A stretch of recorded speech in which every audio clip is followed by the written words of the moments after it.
రాష్ట్ర ప్రభుత్వం చెబుతున్న ఒకే ఒక అంశం, ఈ రాష్ట్రంలో హింస కుదరదు, హింస ద్వారా సమస్యలకు పరిష్కారం దొరకదు, హింసకు పాల్పడిన ఆయుధాలను తమ చెంత పెట్టుకున్న చట్టపరంగా ప్రభుత్వం వ్యవహరిస్తుందని అమిత్ షా గారు చెప్పడం జరిగింది.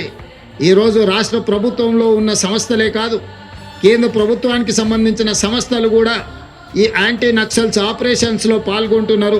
వీళ్ళకి సంబంధించిన సమాచారాన్ని కూడా ఎన్ఐఏ లాంటి సంస్థలు సంక్షిప్తంగా ఎక్కడికక్కడ సమాచారాన్ని సేకరిస్తున్నారు.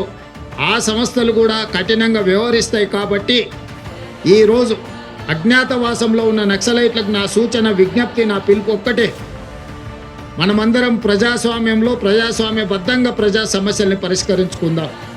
తెలంగాణ రాష్ట్ర ప్రభుత్వం ఎల్లవేళలా మీతో చర్చించడానికి సిద్ధంగా ఉంది.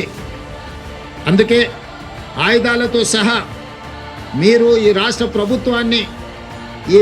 ప్రభుత్వం యొక్క పిలుపు మేరకు మీరు సరెండర్ అవుతే అన్ని రకాలుగా తెలంగాణ రాష్ట్ర ప్రభుత్వం మీ బాగోగులను చూసుకుంటుంది.